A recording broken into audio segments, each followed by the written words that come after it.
In this video, I'm going to tell you how to skate during the winter. So you can either have two scenarios. You can have a scenario like me where it's not snowing and it's like 70 degrees outside, or you can look in your backyard and it might be buried with snow, or your streets might be icy too. So jumping straight into the easy one first, if it's not snowing where you are, pretty much in the winter, it's just going to be a lot colder than all the other seasons. So right now I mentioned it's like 70 degrees right now, but you know, when January and February usually comes, that's when it actually starts to get a lot colder. So pretty much the only thing you can do in that situation is to dress warmer. And the reason for this is because it's really hard to skate in the cold. Your muscles are going to be very stiff. It's going to be hard to do your tricks. We're at the park. We're at the park and it's cold. It's cold. About like negative 500 degrees. My hands are freezing. So make sure you dress warm so you don't tense up and freeze up, so you can make sure that you're getting the best of your skate ability in the cold. Layer up, you know, wear a hoodie, long sleeve, put another jacket on top of that, put another thing on top of that, wear a beanie, wear your gloves too. I'm telling you, your hands can really freeze up when you're skating. And you know, maybe even wear some thick socks, wear some sweatpants, put some more stuff on that. Just layer up as much as you can, because honestly,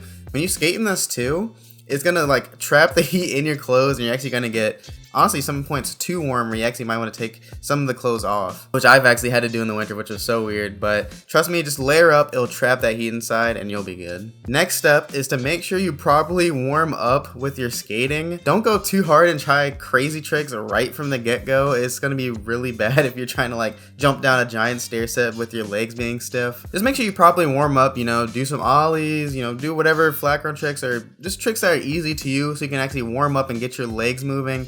Pretty much just get your whole body warmed up so you don't injure yourself or anything, because I'm telling you, your muscles are going to be really stiff when it's cold. Trust me, just warm them up. Don't jump into any crazy things. Okay, so now for my people who have a whole bunch of snow, you know, it's hard to skate, it might be icy on the roads, I got some options for you. Now just know these are going to be limited, but I'm telling you, these are the best things that you can do in your situation. So one of the first options is to find somewhere indoors to skate. Now if you can't travel out or anything, if you have a garage, use that garage to the best of your ability. If your parents are in there and maybe they don't want to move their car out, maybe try to convince them just a little bit if you can. But if you can use your garage space, you can definitely keep on skating during the winter. I know I've done this plenty of times, whether it was the winter or not the winter. You know, this helped me even when it was raining. So skating in the garage, you know, sometimes those garage sessions, they hit different. But that's one of your options. See if you can skate a garage. You know, it may not be possible, but that is one of the options. So going on top of that, again, if you can skate indoors somewhere and you can actually drive out, see if you can go to an indoor skate park. You might have one in your area, you might not have one, but just look into it, see if you can get in there. Most indoor skate parks do cost money, so you know, that might be a little price you have to pay since it's snowing. But if you can find a local indoor skate park nearby, that is actually very nice to have, especially when it's snowing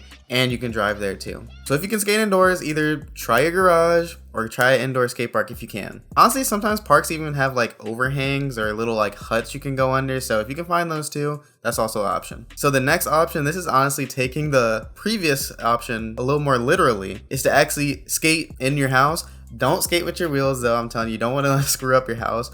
But you can actually carpet board, and that's assuming if you have carpet. But you can either take apart your current deck or use an old deck if you have one and just, you know, skate on the carpet. It may not be exactly the same, but you can still have some fun. You can still do some kick flips, you can do some shoves, you can do some other tricks. I'm telling you, if you have no other option to skate outside or indoors anywhere else, you know, this is some way you can, you know, still try to keep up with your skating. So this is honestly one of those last resort options, but you can carpet board during the winter if you have carpet.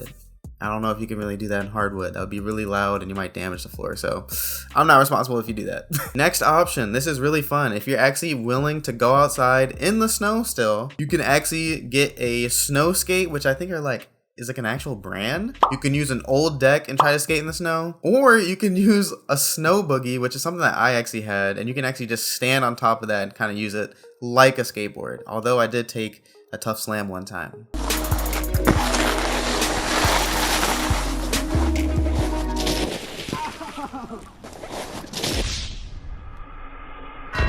Yeah, so that wasn't too fun, but overall it was really fun, you know, just to get out in the snow and still, you know, use some skating techniques. It's almost like snowboarding more, but you know, I was able to do some shoves and stuff since it's not attached to my foot. And that also leads into a small option. If you're a snowboarder, hey, you can snowboard, you know, in the snow. And now, one of the last options, if you can't satisfy any of those requirements needed to perform any of those, then you can play a skate video game. And that is assuming you have a console. So you may not be able to do any of these, but I gave you a lot of options. So you can play EA Skate, you can play the Tony Hawk, you know, Pro Skater or Underground series, you can play Skater XL, you can play Session. There's just so many skateboarding video games out there. You can play that pretty much on any console, even on PC. So that honestly has helped me a lot during the winter if I can't actually physically go outside and skateboard, or if I don't feel like it because it's too cold. You know, just trying to get in the roots and virtually skateboard, that can help too, and it's still fun. And that just made me think, if you don't have a console to play video games on, if you're watching this video at least, that means you can watch skate videos. That is one of the last options. Now, it's not the same as like skating, but you know, you can still keep up with skating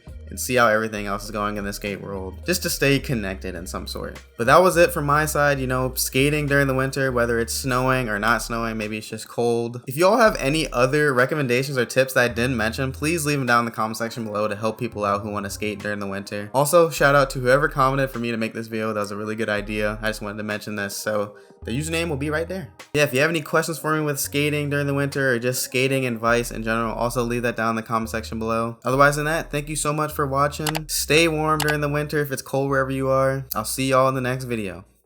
Peace.